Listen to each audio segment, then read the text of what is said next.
Hola a todos y bienvenidos a este nuevo programa en Decíamos Ayer, donde hoy viajaremos al siglo XIX y en esta ocasión a la península ibérica y concretamente iremos de la mano con el invitado de hoy en un momento de, bueno, de conflagración, de guerra y nosotros, que yo creo que ya muchos lo tenemos en mente si estamos en el siglo XIX, que es esa guerra contra el francés, en la guerra de independencia española y para concretamente centrarnos no en los ejércitos regulares, sino en esos partisanos, en esos guerrilleros, en ese movimiento que se alzó en armas contra el ejército francés, contra la ocupación francesa y contra Napoleón.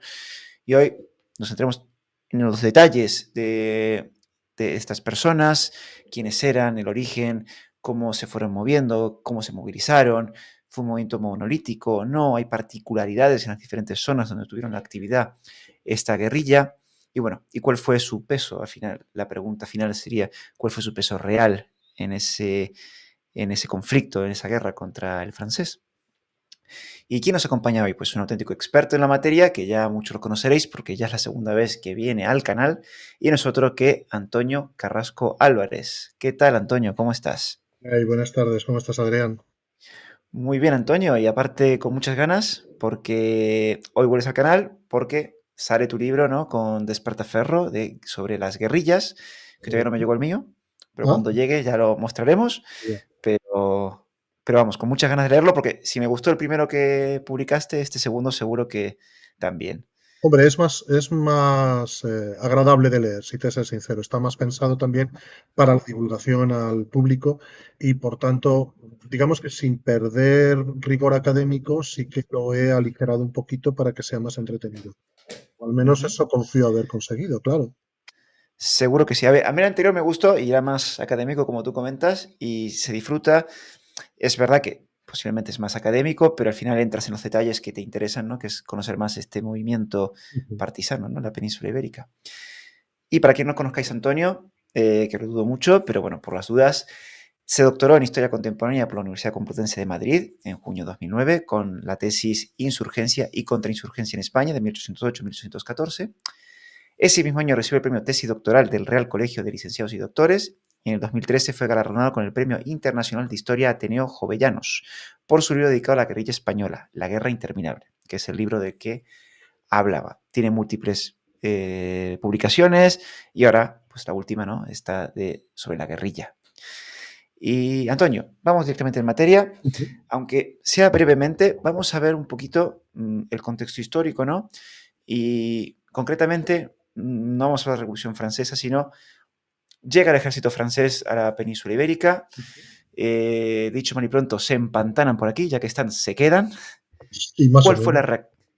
la reacción española, ¿no? Ante lo que sería una traición de la alianza. A ver, lo primero es que fue, la pesca pilló a todo el mundo un poquito con el pie cambiado, porque lo que esperaban los españoles, bueno, Godoy se lo estaba oliendo desde el principio, porque podría ser, se le puede criticar todo lo que quieras, pero tonto no era. Y sabía que Napoleón miraba a España, le estaba haciendo ojitos, decía, yo aquí, esta dinastía, me acabo de fiar mucho de ellos", que claro, ya sabes que además Godoy había intentado pactar por detrás de Napoleón con los prusianos. Y dice, mira, si les derrotáis a los franceses en la campaña de Jena, si les derrotáis a los franceses, pues igual nosotros estamos dispuestos a declarar la guerra y a darles por detrás. ¿Y qué pasó? Que perdieron la guerra los prusianos y encontraron estas cartas en la Cancillería en Berlín. Sí, Napoleón, Ostras. digamos que se molestó bastante, le sentó mal, no le hizo mucha gracia. Y empezó a pensar, a mí qué me da que este tío no es fiable. Así que, Por algo será. sí, verdad, por algo sería. Y por tanto al principio dice, pues no sé, a lo mejor Fernando puede ser el príncipe de Asturias, bueno. Pero claro, después de que monta, que se entera de cómo es Fernando de verdad, pobrecito, después de la conjura del Escorial, noviembre, octubre, no, noviembre de 1807, creo que es poquito antes o poquito después de firmar el Tratado de Fontainebleau. No me da mucho caso que ahora mismo la fecha la tengo así, me baila un pelín, un mes. Sí. El caso es que ya sabes tú que Napoleón se da cuenta que España, la España de Carlos IV y la de Fernando VII no era un aliado excesivamente fiable. Pero claro, no Ujú, era un aliado fiable porque también tenía sus propias dificultades. Cada vez había más problemas y llegaban rumores de conflictos e insurrecciones posibles, insurrecciones y conspiraciones en América. ujú. Es cierto que todavía quedaban casi 3 años antes de los primeros levantamientos independentistas, pero ya por entonces la cosa no estaba clara. Los británicos además estaban presionando muchísimo a las élites locales para que apoyaran o para que se movilizaran contra la corona española y buscar la independencia de los virreinatos. O sea que España tenía sus problemas y ellos lo que querían era acabar la guerra contra Inglaterra lo antes que pudieran.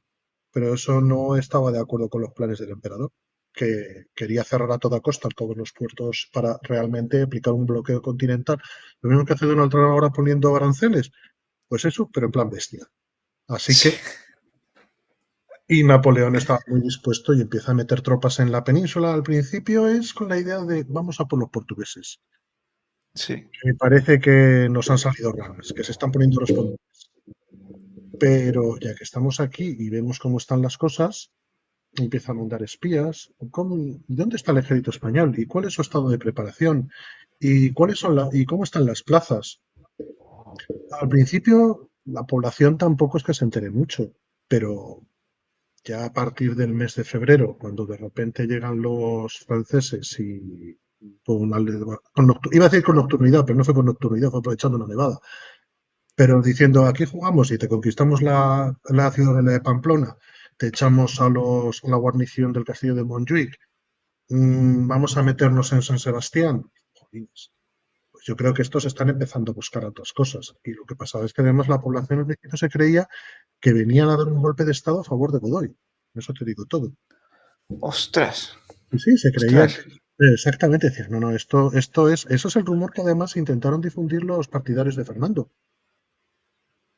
Y que empieza a haber tensiones en las que se confabulan dos direcciones. Por una parte, son unas tensiones puramente económicas, las típicas que te puedes encontrar en cualquier sociedad rural de finales del siglo XVIII, primeros del XIX. Llegan soldados, te quitan el grano, te saquean el pueblo, insultan a las mujeres, etcétera, etcétera. Los paisanos obviamente se enfadan y se van a por los soldados. Hay conflictos, hay violencia, pero ahí se acaba. No, no va más allá, no llega, no se extiende en el tiempo. ¿Qué pasa cuando introduces un elemento político como es el de la dinastía, quién manda en el país, quién tiene la soberanía? Ya son Ujú, conceptos que de repente las tensiones ya no son solamente por me quitas la comida, estás interfiriendo en cómo nos organizamos, en cómo se organiza el ujú, país, a quién le debemos lealtad y a quién no. Y tú no tienes por qué venir aquí a decirme, ni tienes que venir a insultarnos en el sentido tradicional de la palabra insultar, de lanzar un ataque contra nuestra forma de vida, nuestra forma de organizarnos políticamente, quién nos gobierna o quién nos deja de gobernar. ujú. Pero Napoleón realmente a eso le da igual. Él hasta entonces no ha tenido ninguna experiencia más que, bueno, ¿y qué hacemos con estos? Si son unos pringados. El ejército español no tiene, vamos, lo derrotamos, eso, encima sus mejores tropas nos las hemos llevado a Dinamarca, cuando lo montan la expedición del Marqués de Sí. Perón. Las otras las tenemos dispersas por todo el país. Solamente hay un pequeño ejército que está en Andalucía, que es el ejército de Ujú, Castaños, y se acabó. Y lo demás son contingentes sueltos repartidos por toda la geografía española y algunos incluso en Portugal, que en cualquier momento pueden ser desarmados por las tropas francesas. Napoleón lo ve muy ujú, claro. Él dice, aquí puedo yo imponer mis normas como a mí me dé la gana. Sí, ¿que va a haber motines? Pues sí. ¿Que va a haber a lo mejor gente que ataquen a algún francés que viaje por el país solo? Pues también es posible. Pero vamos, en el peor de los casos, una acción de policía, nos fusilamos a unos cuantos y aquí se acabó como paz y después gloria. En un añito como mucho lo tenemos resuelto. No se podía ujú. esperar lo que luego pasó, evidentemente. Claro, claro, es que ese es el tema. O sea, si uno se pone en la piel de Napoleón sin saber lo que va a pasar, lo que va a venir después, lo que dices es que eso es perfectamente asumible por él. O sea, aparte es que ya tiene experiencia en toda Europa, ya por entonces ya había conquistado toda Europa. Y tuvo motines, tuvo, pero él ya fue poniendo estas dinastías y reorganizando políticamente Europa. ¿Por qué España iba a ser diferente? No Claro, había nada que indicara que fuera a ser diferente. exacto. De hecho, en Calabria había tenido en 1806 una rebelión muy parecida con un movimiento guerrillero, si quieres llamarlo así, que fue Ujú. aniquilado. Creo recordar también que fue en Parma, también pasó algo muy parecido. Obviamente tenían la experiencia de Vendée durante las guerras de la Revolución, que aquello sí que había sido una rebelión seria, con ejércitos, incluso con ejércitos realistas bastante organizados, no solamente una insurgencia más o menos informe. Y en todas las situaciones, las represalias, la acción militar y la destrucción de las poblaciones y el fusilamiento de los líderes había llevado a la rendición y a la pacificación de la zona. Pacificación relativa, pero Sí, pacificación se sí. pueden arreglar con gendarmes. No necesitaban tener al ejército regular repartiendo estopa por la zona.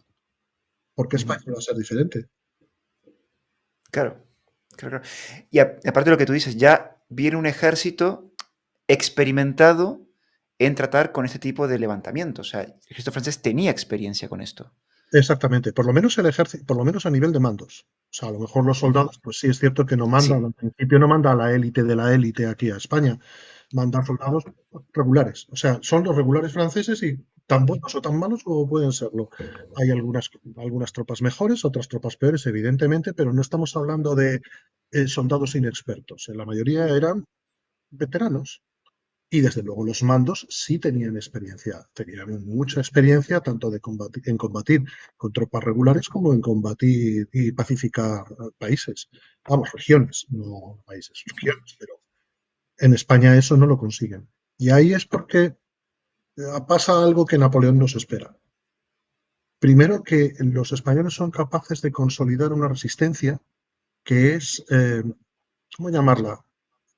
Como si fuera una hidra, tiene demasiadas cabezas. No hay un único punto. Sí, es cierto que las juntas más o menos se reunifican después de cuando estalle la guerra ya definitivamente, se unifican en la Junta Central. Pero la Junta Central, si me destruyen, si hubieran capturado, que no lo consiguieron porque se largaron a tiempo, pero si hubieran conseguido capturar a los miembros de la Junta Central, habrían elegido a otros en otro sitio. O Ujú. sea, eso tampoco, no podías descabezarlo. No tenía un punto central de poder al que poder vencer y obligar a negociar la paz, como pasaba, por ejemplo, con Austria. Austria derrotas, el emperador decide que ha sido derrotado y se acabó lo que se daba. Él es quien manda y se acabó. Prusia ha sido derrotada, el rey dice, sí, efectivamente, me han derrotado, firmó la paz y en paz, y ya está. Y tres cuartas Ujú. partes lo mismo con Rusia. Pero en España, ¿con quién firmas? ¿Con quién te pones de acuerdo? ¿Con la Junta de Claro. Valencia? ¿Con la de Zaragoza? ¿Con Palafox? ¿Con Castaños? ¿Con la Junta Central en Sevilla? Cada uno manda de eso.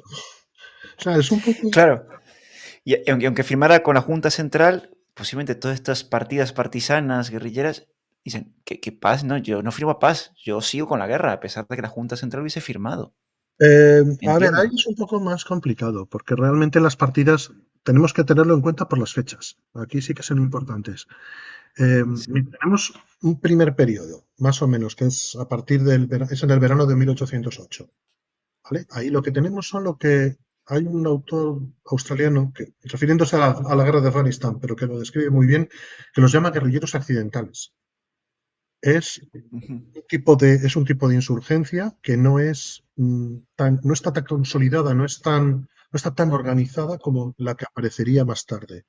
Aquí sí que es la guerrilla más típica o lo que tenemos la idea del pueblo en armas.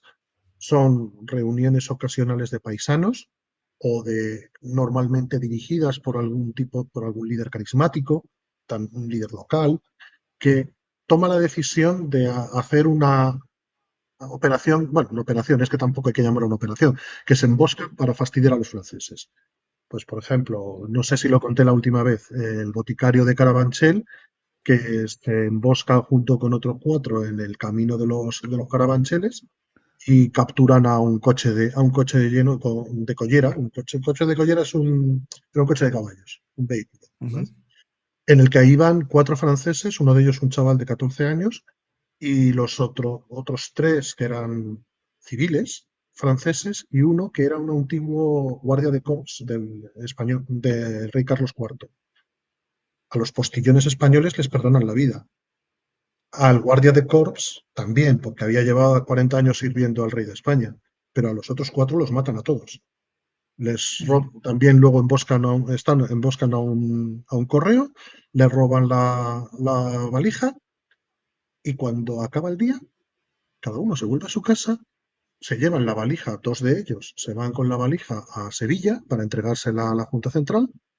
Vamos, para entregársela a la Junta Central y ya está. Y ahí se acaba la partida. No hay, dura un día y se acabó. O sea, la intención que tienen es evidentemente atacar a los franceses y hostigarlos, pero no dura, no permanece, no perdura en el tiempo. Es una partida ocasional. Le pasa lo mismo a la compañía de maleteros, que es una compañía que atacaba el correo francés en Vizcaya. Bueno, por cierto, Vizcaya, cuando hablo de Vizcaya me refiero a las tres provincias vascas, porque era como la conocían entonces. Vizcaya era, Vale. se incluían la parte norte de Álava, lo que es Vizcaya, Vizcaya y Guipúzcoa. Y lo llamaban Vizcaya Ujú. en general. Cuando se querían se referían referir a las tres provincias vascas juntos, en vez de decir las tres provincias vascas, decían Vizcaya. Ya está. Bueno, pues esa partida operaba en Vizcaya y estaba formada por paisanos, pero en el momento en que las tropas españolas se acercan a la región después de Bailén, la partida desaparece y cada uno se va y se unen a las fuerzas regulares y deja de operar, deja de estar operativa. O sea, Ujú. no hay todavía una guerrilla como la conocemos más adelante. No es una guerrilla organizada.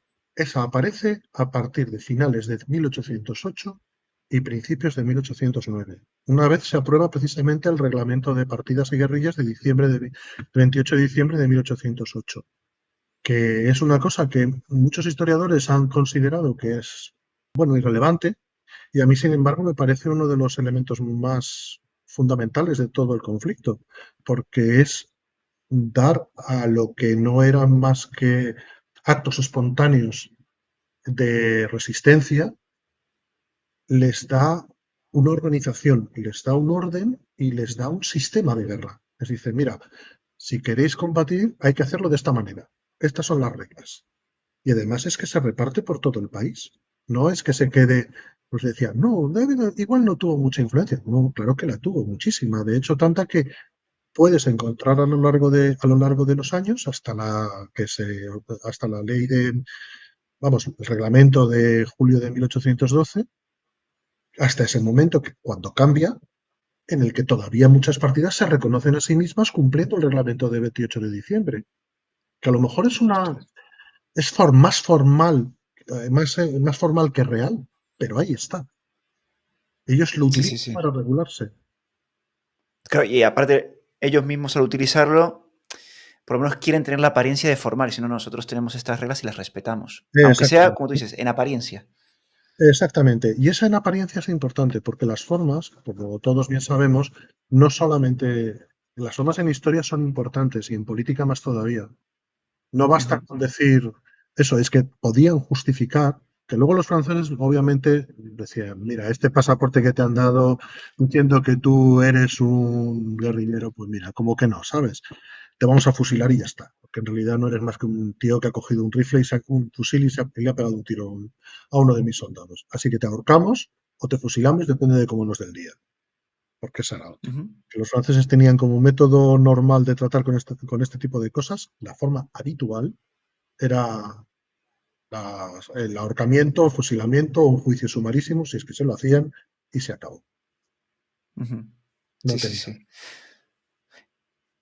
Claro, y esto me imagino que habrá escalado la violencia también. Pues si el guerrillero me atrapa, me van a matar, pues al que pillo yo lo mato o muero matando.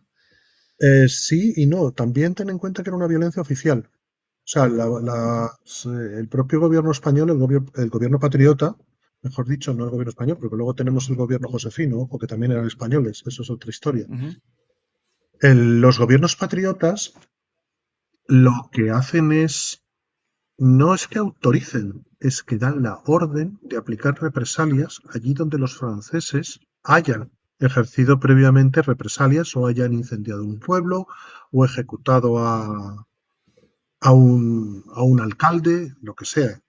Si decían, de hecho, si capturáis a un soldado francés en una zona en la que cerca de un pueblo que ha sido quemado, la obligación es matarlo, nada de hacer prisioneros. Ostras. De hecho, tenían que justificar si habían hecho prisioneros y el por qué los Ostras. habían hecho. Hay una historia de Pedro Villacampa. Bueno, Pedro Villacampa algunas veces le han considerado guerrillero. Yo personalmente no creo que lo fuera. Pero bueno, el caso es que captura a unos soldados españoles, vamos, que eran muy jovencitos, eran de la banda de música, o sea, todos niños. Ujú. Y le escribe a Blake o O'Donnell, no me acuerdo cuál de los dos, diciéndole, mira, no los he matado, que es que eran muy jovencitos. Claro, no era plan matarlos, eran críos. Y el otro le contesta diciendo, bueno, vale, por esta vez que pase, pero que no vuelva a suceder, la próxima te los cargas. Ostras. Sí, sí, las cosas con ese tipo de cosas eran, había que justificar la compasión, nunca la Ujú. crueldad. Ya. A ver, Explicar también, por qué perdonabas. claro, es que me imagino, también hay que ponerse en la época, había mucho resentimiento con los franceses, es una guerra, es que es una guerra total lo que ocurrió en la península ibérica. Entonces, claro, ser compasivo en un contexto tan duro es difícil y uno puede llegar a entender estas reacciones del ejército, de estos oficiales. De hecho, hay una cosa que lo describía muy bien uno que fue el jefe de Estado Mayor del ejército, del cuarto y quinto ejército, que mandaba el general Castaños, y era el general Antonio Rosselló. Y escribiendo precisamente acerca de las guerrillas, él lo que decía es que sí, son crueles, sí, son muy duras con los pueblos, pero si queremos ganar la guerra, necesitamos serlo, necesitamos que lo sean. No podemos permitir que no haya una movilización total en contra de los franceses, no podemos permitir los neutrales, no se pueden consentir a Ujú. los tibios. Las guerrillas funcionan como auténticos agentes políticos, comisarios políticos del gobierno Ujú. patriota para obligar a los pueblos a mantenerse eh, a favor del bando patriota, evidentemente, y sobre todo evitar que los potenciales simpatizantes bonapartistas, josefinos, se expresaran de forma abierta y pudieran, ya no digo simplemente dar sus opiniones, sino que ya imagínate lo que hubiera sido montar un Estado alternativo, una legitimidad alternativa. Si llegan a montar realmente, si no llega a haber partidas, si montan una organización política josefina, hubiera sido estar diciéndole, no, no, vosotros de legítimos nada, nosotros somos el auténtico gobierno legítimo. Pero con esto era imposible, porque sí, muy bien, o había una guarnición francesa o en el momento en el que desaparecía te llegaba una partida de guerrilleros y al que se hubiera significado como alcalde josefino, lo ahorcaban, le robaban todos los bienes, lo fusilaban. Ujú. Así que no era saludable significarte del bando josefino, salvo que te pudieran proteger. Claro, eso explica, pues, unas cosas, así como mencionamos, ¿no? Que Napoleón nada le indicaba que iba a ser diferente en otros casos. Claro, por otro lado, uno se pone en la piel de estos partisanos o de cualquier vecino de esa España peninsular y dices, está viendo a Napoleón con su ejército invencible hasta entonces, nadie le ha podido ganar, este hombre viene ganándolo todo y la gente se sigue levantando y sigue luchando y sigue luchando. Entonces, claro, yo entiendo que hay una combinación de esta actividad partisana, guerrillera, con propaganda política y es cuando se empieza a entremezclar también un poco ese mito y esto, me imagino también, no solo para asustar a la población, sino también para motivarla para la lucha. Sí, correcto, efectivamente, porque ahora mismo ha hecho mucho hincapié en el aspecto negativo de cómo fueran las partidas. Esto es, imponiendo el miedo como una forma de disuasión, pero también eran lo contrario. La otra parte, la otra cara de la moneda también era real. Los partidarios patriotas obviamente tenían la posibilidad de manifestarse y de expresarse, de actuar, de ser ellos los que llevaran la voz cantante y porque a ver, hay una cosa que se ha comprobado en todas las insurgencias y esto es prácticamente estándar.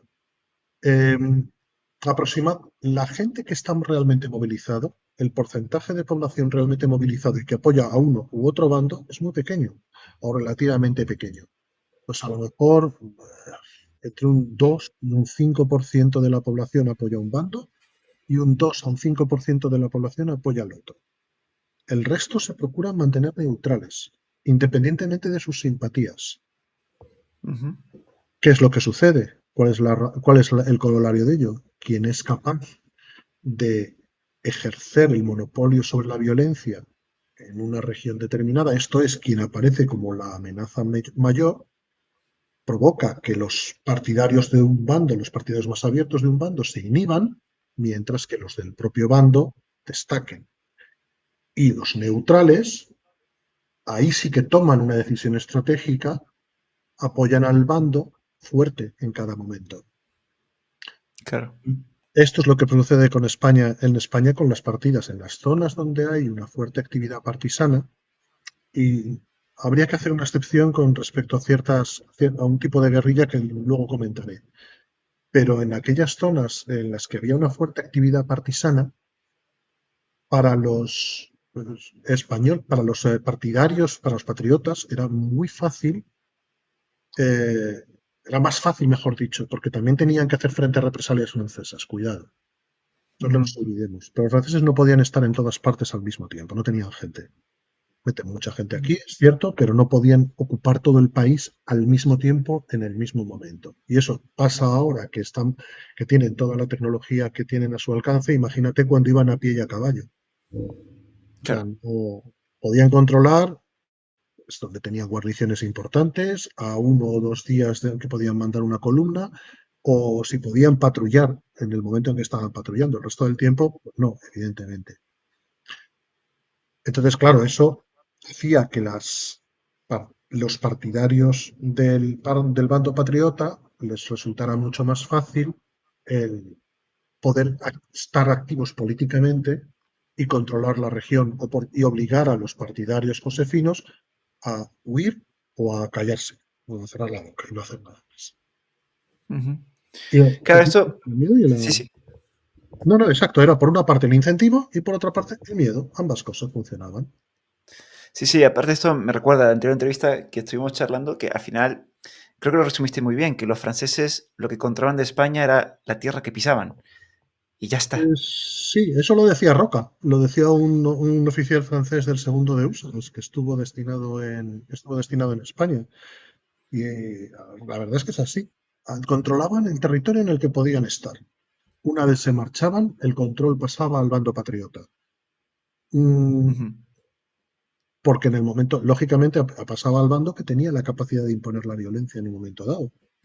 Lo que pasa es que luego, también, ya te digo, las cosas podían ser a veces un poquito más ambiguas. No A ver. siempre todo funcionaba de una forma tan clara y tan cuadriculada como acabo de contar. Ujú. Digamos que en última instancia los pueblos lo que intentaban era negociar con los guerrilleros y negociar con los franceses, negociar con los soldados regulares británicos y con los soldados regulares españoles. En última instancia, sobrevivir a la guerra de la mejor forma Ujú. posible. Que ya te adelanto yo que no fue demasiado buena, porque en general los pobres lo pasaron muy mal. O sea, el nivel de destrucción que sufrió España durante la Guerra de Independencia eh, es incomparable a lo largo de toda su historia. Probablemente no haya habido ningún otro acontecimiento en la historia de España en el que el país haya sufrido tanto, ni las guerras civiles, refiero a la carlista, a las guerras carlistas y a la última guerra civil, ni la guerra de sucesión. mm, Ostras, es mucho decir, ¿eh? O sea, es- sí, sí, sí. sí, sí, fue un conflicto absolutamente devastador.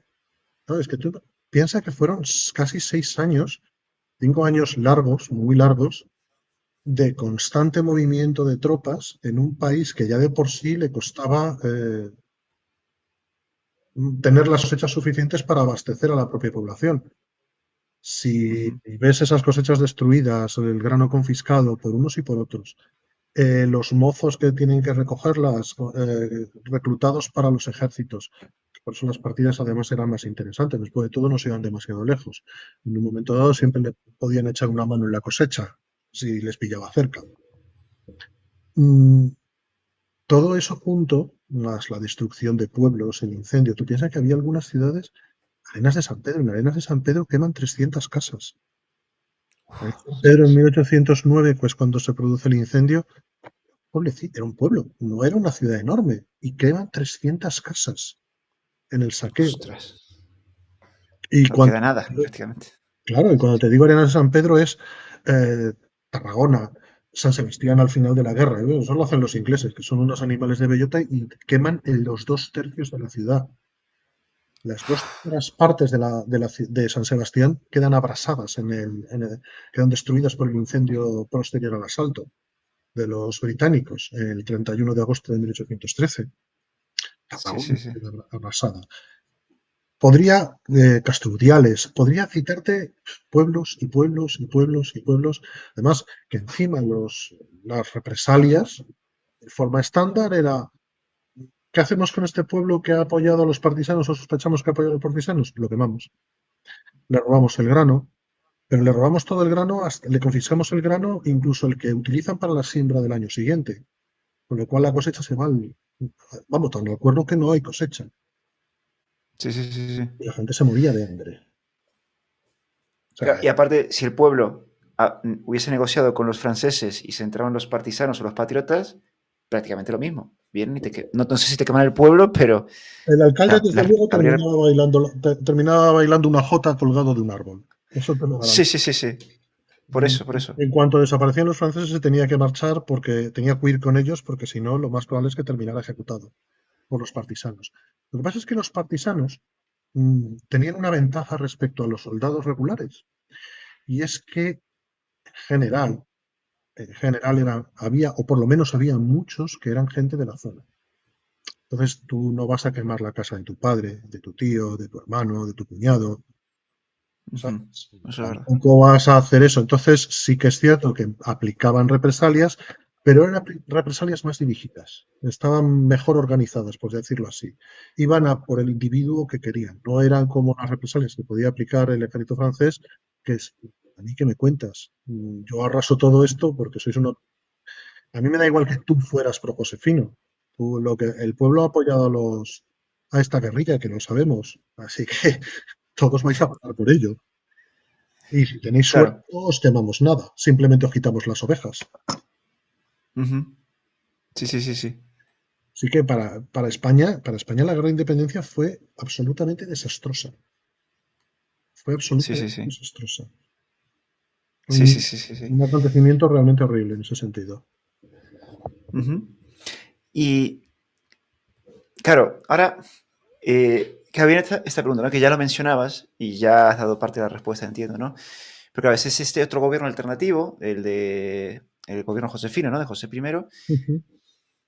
intentó levantar fuerzas propiamente españolas que decís, bueno, vamos a reclutar gente de estas tierras que nos pueden ayudar con estas guerrillas, como un ejército auxiliar o algo alternativo que nos permita combatir a esta guerrilla. Sí, sí, de hecho José I y sus ministros estaban muy decididos a organizar un ejército español. Lo intentaron organizar y de hecho levantaron varios regimientos de infantería, de caballería, la Guardia Real, que eran todos franceses en esa, pero bueno, era el único cuerpo más o menos organizado. Eso en cuanto al ejército regular.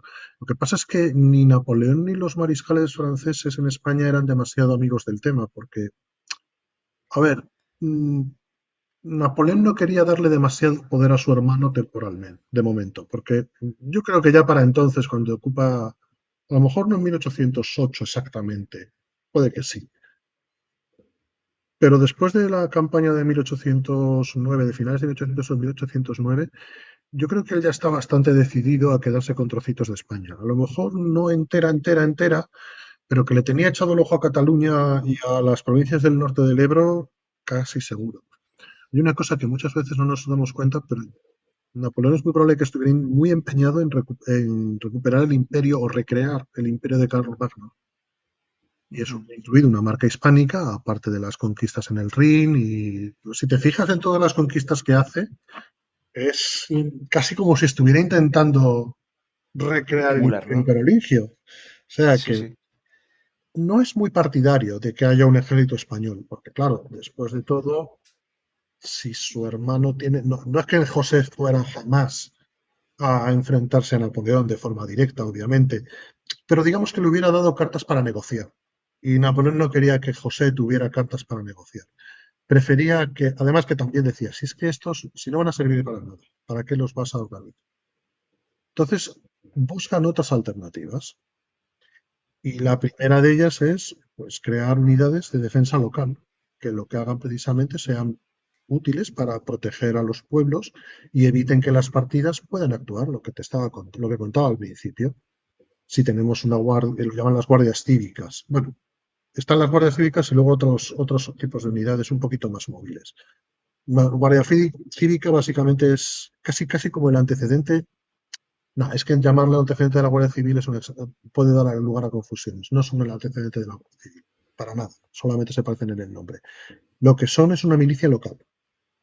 Es una Ujú. milicia local que está formada por gente de la propia población y que protege la comunidad contra las incursiones de las partidas de guerrilla, sobre todo, porque todo el mundo sabía que contra el ejército regular no hubiera tenido nada que hacer. Contra un batallón regular, pues no estaban, de hecho contra las guerrillas tampoco mucho, pero bueno, pero es una iniciativa que toman a partir de la conquista de Andalucía y de hecho en Andalucía llegan a reclutar teóricamente, llegan a tener una fuerza de 33.000 hombres, creo recordar, de guardias cívicas, siendo la de Ujú. Málaga una de las más importantes y mejor organizadas, pero aún así, honestamente, no funcionan muy bien. Muchos de ellos desertan y lo peor de todo, se unían a las guerrillas incluso en medio de un combate. Cosa que los franceses, lógicamente, llevaban muy mal. Lo tenían, no les hacía ni pica de gracia. O sea, hasta que incluso en eso la guerrilla tiene una influencia indirecta, no buscada, ¿no? Pero que forman casi quinta columnas dentro de estas guardias cívicas. Sí, porque de hecho es que es lo de siempre. Si tú no, muchos de estos guardias cívicos o eran gente que se había metido un poco a la fuerza porque les habían obligado a entrar, o es que les pagaban. Pero si no les pagaban a tiempo, les pagaban mal y decir, voy a morir yo por algo que realmente no me interesa si encima el que tengo aquí delante es mi primo Paco. Claro. Lo que te digo, que me voy con mi primo Paco. No me voy a Sí, quedar sí, sí. que es el señorito del pueblo, que es el médico de lo que sé, y que el tío, pues sí, muy pro Josefino, pero aquí quienes están repartiendo el bacalao son los otros. Quita que yo me largo. Claro, claro, claro. Sí, entonces, claro, entonces es la propia guerrilla, las propias circunstancias también que rodean las guerrillas, ¿no? No solo las guerrillas, sino todo lo que hemos las diferentes juntas, todo este tema que no hay una cabeza clara a la cual rendir y cual negociar, lo que convierte esta guerra napoleónica en España única, un caso único en Europa prácticamente. No hay otro caso igual. A ver, es una guerra muy complicada para los franceses porque tienen que combinar una guerra, por una parte, un conflicto irregular, que es el que luchan contra las partidas, pero al mismo tiempo tienen que estar enfrentándose efectivamente a tropas regulares, con el ejército inglés, a los ejércitos españoles, conquistar fortalezas, posiciones, ciudades fortificadas, etcétera. O sea, es una guerra muy compleja y en la que encima no existe un concepto de zona segura. Ujú. No es como puede pasar a lo mejor en Alemania, donde hasta 1813 y la guerra patriótica, las guerras de liberación, realmente en retaguardia, una vez no estás en la zona de contacto entre los ejércitos y te pueden atacar tropas ligeras, pues ningún campesino alemán iba normalmente a atacar a un soldado francés, y menos cuando iban en grupos. Eso en España no sucede. En España las actividades más simples y más sencillas se convierten en operaciones militares complejas. llevar el grano al molino para que lo conviertan en harina, tienes que organizar una batida organizar un destacamento con una escolta, ponerlo al frente de un oficial y cruzar los dedos de que no aparezcan por ahí partisanos y te ataquen los carros y te quedes sin el grano, te quedes sin el oficial y te quedes sin los soldados. Porque eso, ya no digamos cuando encima ya empiezan las partidas más grandes a organizarse en unidades más potentes a partir de 1810, que entonces ya ni siquiera las grandes columnas están seguras. Mira la que le lía Sí, Espocimina en Arlabán dos veces además, en mayo de 1811 y en abril de 1812, que ataca a un convoy, en la primera ataca un convoy que tiene más de mil y pico hombres de escolta y lo pone ostras. en fuga, libera prácticamente a todos los prisioneros que llevaban y los saquea de arriba abajo. Tan, ¿Cómo sería la cosa que llegó a los oídos de Napoleón que se pilló un cabreo de tal calibre que ordenó que el jefe del convoy fuera juzgado en Consejo de Guerra? Luego le absolvieron, por cierto, pero eso es otra historia. Eso sí lo cuento en el libro, además. Y un año después va y les vuelve a liar la misma, en el mismo sitio. Aparte en el mismo sitio, o sea, ya Napoleón dice, Sí, se con acordó de su recochineo. madre. Encima con recochineo. Bueno, entonces en abril de 1812 estaba muy ocupado ya con la campaña de Rusia. Pero de mayo de 1811 se pilla un cabreo muy aparente. Y ya cuando encima Ujú. se entera que los partisanos navarros han cruzado al otro lado de la frontera y encima los alcaldes de la zona les han ayudado a volver, han colaborado con ellos. Espera, alcaldes franceses estamos hablando. Sí, alcaldes del lado de los Pirineos, en teoría, a ver, es que tienes que tener en cuenta que la frontera era bastante porosa. Sí, sí, sí. Sí, sí, sí, pero. No, era toda la zona de Navarra y el País Vasco. Realmente la frontera era un concepto teórico más que real. Tú tenías familia Ujú. en ambos lugares, en ambos lados, y si no familia, conocidos, y amigos y redes de clientes. Entonces, cuando los partisanos navarros entraban en Francia, no estaban entrando en Francia, simplemente seguían avanzando por parte de su tierra. En la que Sí, estamos sí, sí. acostumbrados, a lo mejor es que el alcalde de esa población era el primo que vivía al otro lado del Pirineo, y se acabó. No era, Sí, sí. no se sentía francés, o si se sentía francés, se sentía más navarro que francés, por decirlo así. Ujú. Es un Sí, concepto vamos, que resulta muy difícil entender en la época de los Estados-nación. Para nosotros sí, hemos crecido con la idea del Estado-nación y de las fronteras tiradas con tiralíneas y que presentas un pasaporte o tu carnet de identidad como algo que lo tenemos muy interiorizado. Pero en la época las fronteras eran muy permeables, eran muy porosas, no era tan claro. Ten en cuenta que además, si tú querías desaparecer, podías desaparecer. No, nadie te había hecho una foto para saber quién eras tú. O sea, ujú. realmente el tema de la identidad es peculiar, es peculiar. Sí, sí, sí, sí. No, eso aparte que vamos, que en el canal con mucha entrevista en la época moderna es algo que ya, por lo menos mi cerebro ya lo va entendiendo, que ya no, que las líneas que hoy llamamos fronteras, claro, en nuestra época yo creo que se reirían si se lo contáramos nosotros. Dice, ¿de qué hablas? Y ahí está lo que tú dices, ¿no? Mi primo, mi amigo están allí y que francés, bueno, sí, él, no sé, como tú Será. dices, a veces sienten más del pueblo, esa lealtad hacia el pueblo, su ciudad, más que a un concepto de nación. Sí, a ver, exactamente. La idea, o sea, la identidad sí que existe. O sea, la idea de que yo soy Ujú. español y los otros son franceses, sí, pero es menos claro en las zonas fronterizas, eso por una parte, o españoles y portugueses, que te digo franceses porque es lo que nos pilla a mano. Sí. Entre el Bas y Badajoz, ¿tú eres portugués? Sí, supongo que soy portugués. ¿Tú eres español? Pues sí, lo soy. Lo que sé es que hablo algo distinto que el otro, tengo otras costumbres distintas, pero todavía no existe esa diferenciación tan marcada en esas zonas, cuidado. Lo que pasa es Ujú. que, claro, tú imagínate que eres un campesino de, yo qué sé, Avenoja, en Ciudad Real, y de repente te llegan unos tíos que hablan una lengua que no conoces. que se ríen cuando organizas una procesión, se ríen de ello, que le quitan la toca a las mujeres en público, se dedican a flirtear con ellas, cuando flirtean, y no se dedican a hacer tocamientos y a hacer vulgaridades o Sí, sí, sí. insultarlas, cuando se... Entonces, ¿tienes una identidad propia? Sí, claro, tengo una identidad negativa. O sea, yo sé que yo no soy esos, yo sé que esos Ujú. son de fuera. Entonces, ¿a mí me dices que somos españoles? Sí, lo somos, claro que sí. ¿Por qué? Porque me identifico como español porque es algo distinto a lo que es este tío que tengo aquí al lado, que habla una lengua rara y que encima es un hereje y un hijo del demonio. Eso está Sí, clarísimo. sí, sí, sí. Sí, sí, Y y el aparte cura se me lo ha salta dicho. todas las normas. Exactamente. Sí, Además, sí, el sí. cura me lo ha dicho, me lo ha confirmado. Que el cura es muy listo y lo sabe. Claro, claro, claro. Y aparte, que vamos a ver, que esta población hubiera analfabetismo no quiere decir que sean tontos. O sea, tal vez no sé leer y escribir, pero tonto no soy. No, Y esto no me exacto. gusta, y lo sé. Y además el analfabetismo también tiene en cuenta una cosa, eso significa que el control del discurso lo tienen aquellos que saben leer y escribir, con lo cual es mucho más fácil siempre que puedas tener un discurso homogéneo cuando hay 10 personas que lo transmiten que cuando son 10.000.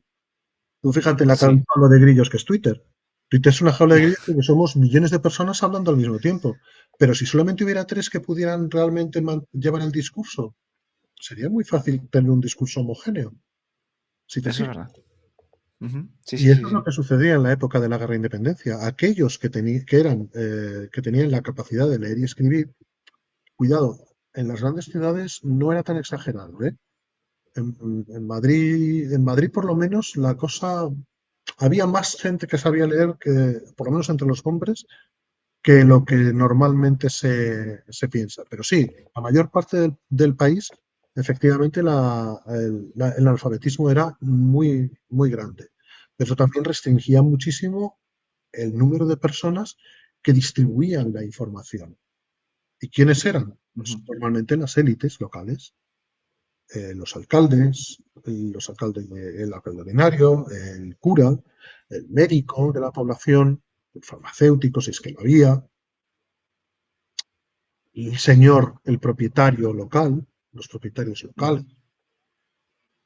Sí, sí, y sí. eran ellos los que sabían leer, los que les llevaban los periódicos y se los leían al resto del pueblo y elegían qué Claro. noticias había que leer, cuáles eran las noticias que se comunicaban y cuáles son las que no. Y eso aparte de otros canales, como podía ser, pues eso, los pregoneros que también se ponían a la plaza del pueblo y soltaban el pregón, evidentemente, en la cultura oral.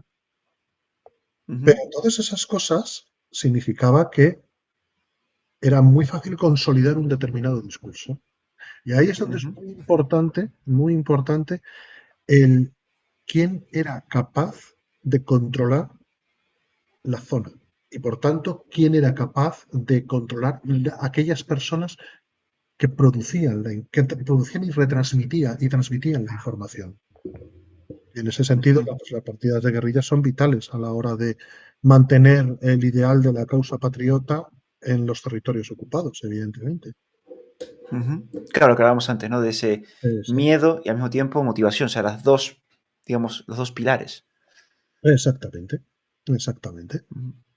Sí, sí. Entonces, ya para ir cerrando, Antonio, Ujú. quedan dos preguntas. Una ya creo que la hemos ido contestando, probablemente por si querías añadir algo más, que es ¿cuál fue el peso real de estas partidas guerrilleras, partisanas, en el final de la independencia? Ya no solo desde el punto de vista militar, porque por lo que hemos visto no es solo militar el peso de las guerrillas, Ujú. también es un punto de vista social e incluso político. ¿Cuál es ese, en tu opinión, ese peso real? Tal vez esa es una de las preguntas más difíciles de responder de forma concisa. Mm, Ujú. en mi opinión, creo que la guerrilla fue un agente, ¿cómo decirlo?, decisivo en el desarrollo del conflicto, tanto en el desarrollo político como en el desarrollo militar. Y no me refiero a decisivo aplicando un concepto peyorativo o favorable, sino simplemente decisivo en el sentido estricto de la palabra, de que provocó una decisión, provocó que la guerra fuera en una dirección y no en otra. Ujú. Si no hubieran existido, pues probablemente los franceses lo hubieran tenido muchísimo más fácil. no solamente porque no hubieran tenido que dejar grandes tropas de guarnición en retaguardia, sino que habrían contado con un Estado español pro-francés bastante consolidado, o por lo menos con unas posibilidades, perdona que tengo el gato, tú fuerte, No, no que la está liando. te preocupes. Sí, es que cuando se cuelan en el salón es terrible, ponen a hacer el burro. Entonces, lo hubieran tenido todo mucho más sencillo, hubieran podido. Claro, todo esto piensa que son ucronías, ¿vale? Es un futurible, con lo Sí, cual sí, sí. puedes plantear el contraargumento exactamente igual de razonable. Yo esto es lo que, en mi opinión, a partir de la evidencia que he consultado, llego a esa conclusión. Pero es discutible por completo. Sí. Pienso que los franceses, ya te digo, lo hubieran tenido mucho más fácil. Podría haberse organizado un Estado josefino en retaguardia, que por tanto habría planteado una legitimidad alternativa. eh, Habría eliminado Ujú, un elemento de propaganda fundamental para los patriotas, que después de todo, cuando sufres los ejércitos españoles las grandes derrotas de 1809, la conquista de Andalucía en 1810, la caída de Badajoz, la caída de Valencia. Tú imagínate si no llegan a tener nada que contrarrestar esa información, es decir, jolín, si es que nos han derrotado. Nos han ujú. derrotado, punto. ¿Qué hacemos aquí? ¿Qué vamos a seguir combatiendo? Es muy probable que hubiera, por lo menos una parte del gobierno patriota hubiera intentado llegar a un acuerdo negociado con el rey José o con Napoleón, Ujú. con el rey José, sí, probablemente. Entonces, ¿que hubiera durado la insurgencia? Pues no lo sé al 100%. Yo diría que un 70% las probabilidades de que se hubieran terminado por rendir, a lo mejor en algún momento entre 1810 y 1811, más o menos. ¿Y en esas circunstancias los británicos se habrían quedado en la península? Pues probablemente no. Probablemente el gobierno británico hubiera terminado por considerar que la intervención peninsular, por muy seguro que estuviera dentro de las líneas de Torres Vedras, era demasiado cara y no merecía la pena continuar porque no iban a ningún sitio, y hubiera obligado a Wellington a reembarcar sus tropas, no porque le hubieran derrotado militarmente en el campo de batalla a los franceses, sino porque no hubiera visto que la guerra iba por ninguna parte. Y eso es en cuanto al tema político, moral, ideológico, pero luego es que también tuvieron un efecto militar muy claro. Mira, Wellington hizo toda la guerra con las cartas marcadas. Toda la guerra supo exactamente dónde estaban los franceses, cuánta gente tenían, qué es lo que querían, cuáles eran sus planes operativos, o por lo menos podía sospecharlos, porque la cantidad de información que le llegaba a través de las guerrillas y por las guerrillas era abrumadora. De hecho, es una de las cosas que Wellington exige cuando acepta ser nombrado generalísimo de los ejércitos españoles. Exige tener el control de la información, que todos los legajos, toda la documentación interceptada, todas las cartas, los informes de los confidentes lleguen a su cuartel general primero y él los gestione. Vamos, su Estado Mayor, ¿se entiende? Y eso es algo que lo tiene clarísimo y lo exige en el momento en el que acepta ser nombrado generalísimo de los ejércitos españoles por parte de las Cortes, en 1812. Para él era fundamental toda esa información, toda esa inteligencia militar que recibía, porque las guerrillas no solamente les interceptaban los correos a los franceses, que tenían que mandarlos hasta por triplicado, con la esperanza de que al menos uno llegara. Tú imagínate. Entonces, toda esa información los guerrilleros la mandaban a los cuarteles generales españoles y al cuartel general de Wellington, que luego tenía una inteligencia, sabía exactamente dónde estaban los franceses en cada momento. Y los franceses, en cambio, no tenían esa capacidad. O sea, podían extraer, también contaban con sus redes de espías, también contaban con sus exploradores, con todo eso, pero su información era muchísimo más limitada. O sea, eso es una cosa que no podemos olvidarnos, que Wellington ganó la guerra, vamos, ganó la guerra, combatió en la guerra peninsular, en la guerra de España, jugando en todo momento con las cartas marcadas. Él sabía la mano que tenían sus oponentes. Sus oponentes No tenían muy claro cuál era la mano que tenía Wellington. Como no eran tontos, pues más o menos podían deducirlo, pero no lo sabían con certeza. Y por eso de vez en cuando les pilla con los pantalones bajados, que es lo que pasa cuando lanza la campaña de Vitoria, que termina en Vitoria. Los franceses no saben por dónde les caen los guantazos. Es capaz de coger y pantallar perfectamente su ejército, sin que los franceses sepan por dónde les va a caer la torta. O sea que esa es otra de las partes. Aparte, por supuesto, de toda la gente que distrajo. Tú piensas que a lo mejor los franceses en un momento dado llegaron a tener entre una cuarta parte como mínimo y una tercera parte de sus fuerzas desplegadas en España en operaciones antipartisanas. Que sí, que luego esas unidades las podían utilizar en otras cosas, evidentemente. Cuando Napoleón tiene sus divisiones de la Guardia Imperial asignadas al Ejército del Norte, las puede utilizar para combatir a las partidas, que lo hace durante la mayor parte del tiempo, pero también las puede utilizar como una fuerza de choque que puede mandar a cualquier punto de la península en un momento dado, si quiere. Lo que pasa es que, bueno, no lo hace y está combatiendo. Prácticamente toda la guerra se tiran combatiendo en misiones antipartisanas. O sea, y estamos hablando de tropas de élite, no estamos hablando de precisamente soldados novatos. Esa es la otra. A lo mejor en un momento dado, pues llega a tener unos 100.000 hombres aproximadamente dedicados exclusivamente a tareas antipartisanas, a misiones de guarnición, protección de convoyes, protección de correos, persecución de partidas, etcétera, etcétera, etcétera. Y esa es otra de las cosas. Entonces, ¿fue la guerrilla decisiva en la guerra? Yo creo que fue uno de los tres pilares. Hay una cosa que tenemos que tener en cuenta y que de verdad no podemos olvidar. A Napoleón no le derrota Inglaterra, no le derrota España, no le derrota Rusia, no le derrota Prusia ni Austria. Lo derrotan todas juntas. Cuando se forma una coalición de todas las grandes potencias y tiene que repartir la mantequilla hasta que no es capaz de cubrir el pan, entonces es cuando a Napoleón le derrotan. O sea, las partidas por sí mismas, no, evidentemente, quien te diga, no, es que la guerrilla ganó la guerra. No, la guerrilla no ganó la guerra, claro, ¿cómo la va a ganar? Si en el momento álgido a lo mejor hubo 35.000 hombres, ¿qué me estás diciendo? ¿Que ganaron a 350.000 tíos? Pues no, evidentemente.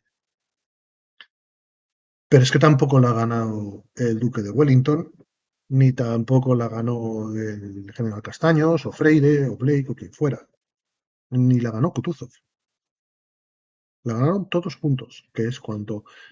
Porque mm, necesitaron unirse todos para derrotar a la gran superpotencia de la época.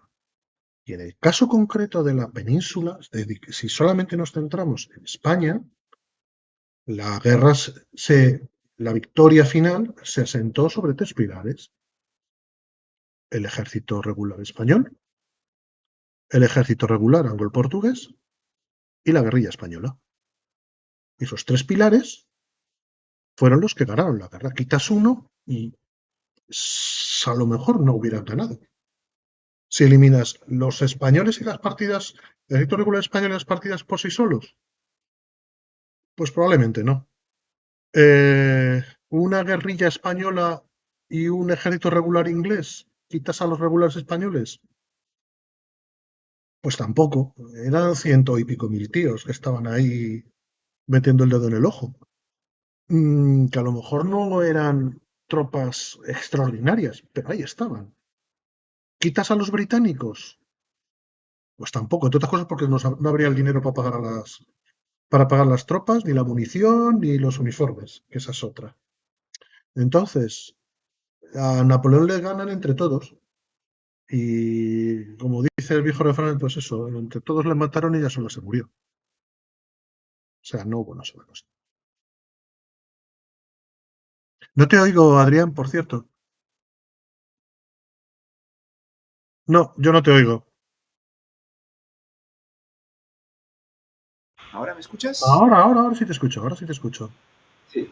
Mira, ya para terminar, la última pregunta. Y eh, ¿qué ocurrió? Yo creo que lo tratamos en el último, pero igualmente por los guerrilleros tras la guerra. ¿Qué ocurrió con ellos?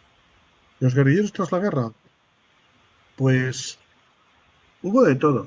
La mayor parte, bueno, vamos a ver. Tenemos que diferenciar, por una parte, los que se habían terminado por militarizar, que esos pasan a estar integrados al ejército regular y son desmovilizados, la tropa. eh, lo mismo que cuando termina una guerra, pues van desmovilizando a los contingentes porque lógicamente no quieres tener un ejército que sea demasiado grande. Algunos tuvieron muy mala suerte y los mandaron a América a combatir las insurgencias, las rebeliones americanas. Y digo muy mala suerte porque de los que fueron allí muy poquitos volvieron. Los que no tuvieron tan mala suerte, pues los fueron desmovilizando y volvieron a sus pueblos, sin mayor importancia. Los que eran guerrilleros puros, o sea, los que nunca llegaron a estar organizados en regimientos, divisiones o incluso cuerpos francos, esos en el momento en que los franceses desaparecieron, volvieron a sus casas y se acabó. A lo mejor, pues sí, los intentaron reorganizar e integrar dentro del ejército regular, pero dependía más de la buena voluntad del individuo que de que alguien les pudiera obligar. Era para ellos muy fácil esconderse y desaparecer del mapa. Algunos consiguieron que se reconocieran sus méritos. Hay muchas peticiones después de la guerra. Oye, mira, yo es que combatí en la partida tal, que a ver si me puedes dejar entrar el resguardo de rentas, un privilegio, algún cargo, algún puesto, algo que me permita ganar un dinero y tener eso. Pues, hombre, yo he sacrificado mucho por la patria, pues que menos que la patria me dé algo a mí. Eso era algo que, por cierto, era totalmente aceptado y normal. A mí me hace mucha gracia porque hay un historiador inglés que dice, no, es que eran unos codiciosos porque, fíjate, solo querían oro. No, estaban pidiendo exactamente lo mismo que pedía pues yo qué sé, que un oficial británico de marina. Un oficial británico no era menos patriota porque quisiera quedarse el dinero de la presa que acababa de Claro. capturar. No por eso era menos leal al rey y a Inglaterra. Pues lo mismo pasaba con los partisanos españoles. El hecho de que yo quiera beneficiarme de mis servicios a la patria no me hace menos patriota que el hecho. Si no lo hubiera sido, habría hecho como algunos de los que se hubiera aceptado alguna de las amnistías o hubiera aceptado alguna de las ofertas del rey José de decir, ¿por qué no te unes a la contraguerrilla Josefina? Como hizo Saturnino Buy. Y además es que lo hicieron, tú fíjate, es una cosa que podrían haberlo hecho perfectamente. Nadie sabía que Napoleón iba a perder la guerra. Ni siquiera después de Rusia. Ni siquiera después de Rusia. Las últimas noticias que llegan a España antes de Vitoria, que es en junio de 1813, es que Napoleón les está partiendo la cara a los austríacos perdón, a los prusianos y rusos. En Dresde, en Lutzen. Son victorias francesas. Que no son victorias decisivas. Cierto, no son victorias decisivas, pero las noticias que llegan a la península son de victorias francesas. Cualquiera sabe si al final termina por darles un buen mojicón. Ten en cuenta que el Icing no es hasta octubre de 1813, o sea, cuando aquí España ya no quedaban franceses, pues los habían echado al otro lado de los Pirineos. Pero en cualquier momento antes, ¿quién te dice que no va a volver el emperador con una gran armée y empezar a repartir como hizo en noviembre de 1808? Entonces, para los partisanos y los guerrilleros hubiera sido súper fácil haber aceptado alguna de las amnistías o haber aceptado o simplemente haber sido sus pueblos si estaban hartos de la guerra. Pero se mantienen en filas. ¿Cuándo acaba la guerra? Pues se acabó la amenaza, me vuelvo a mi casa. Eso la mayoría. Y luego algunos son ya caudillos, pues eso, Empecinado, Espocinina, Palarea, Merino, el Rojo Valderas, etcétera. Esos ya tienen un poco más de compromiso político, están más convencidos, tienen también más intereses, evidentemente, y reciben privilegios por parte del rey Fernando, pero no siempre los que ellos buscaban. Sobre todo le pasa a Espacinina, que le molesta bastante que el rey Fernando no reconozca o lo que él creía que se merecía, el reconocimiento que él se creía merecer. Él pensaba, jolín, con las que hemos hecho aquí en Navarra con los franceses, lo mínimo, mínimo, mínimo es que me nombre capitán general de algo. Y ya ves tú, no, no, no, que no. Que sigue pensando que soy uno del pueblo. Pues, oiga, que no, que soy algo más. Y empieza, lógicamente, se une al bando liberal termina en el exilio y llega luego después cuando muere Fernando y vuelve aquí a España, llega a ser capitán general de Cataluña durante las guerras carlistas, durante la primera guerra carlista. Y de hecho es muy gracioso porque los utiliza prácticamente, los copia palabra por palabra, casi los bandos que utilizaban sus enemigos franceses, pero él aplicados contra los carlistas. Prácticamente les dice lo mismo, es como les apoyes, vamos a quemarte la casa, vamos a coger a tus padres y meterlos en prisión, una de esas que manda a fusilar a la madre de Cabrera. Vamos, que el tío imita literalmente a los franceses, a lo que habían hecho los franceses aquí en España durante la Guerra de Independencia, en Navarra, precisamente. Ostras, había aprendido la lección. O sea, se lo Sí, apuntó todo y sí, no se olvidó. sí, sí, sí, sí, desde luego. Tampoco le funcionó muy bien, ¿eh? Todo hay que decirlo. Aunque Bueno, consiguió pues algo. consiguió ser capitán general.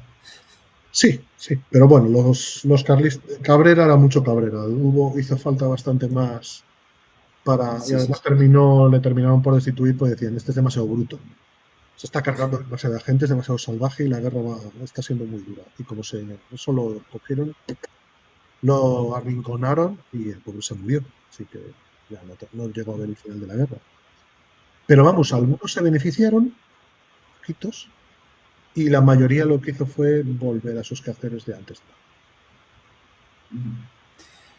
Pues nada, Antonio, yo creo que podemos dejar aquí. Lo dicho, recordar a la gente con Despertaferro que Antonio ha publicado su libro Guerrillas, que ya está disponible, lo puedes comprar por internet en nuestras librerías. Y nada, disfrutarlo, porque Que conste que escribo Antonio mejor que profundizó. hablo, ¿eh? No, no, Antonio, bueno, seguro que sí, pero tampoco es que hables mal, hablas bien. Vamos, ha sido muy claro, ha sido una conversación muy agradable y nada, y obviamente Antonio profundiza muchísimo más de lo que hemos hecho hoy aquí y entra más en detalle sobre este movimiento que hizo el caso de la guerra de independencia española, la guerra peninsular, un caso prácticamente único en esas guerras napoleónicas.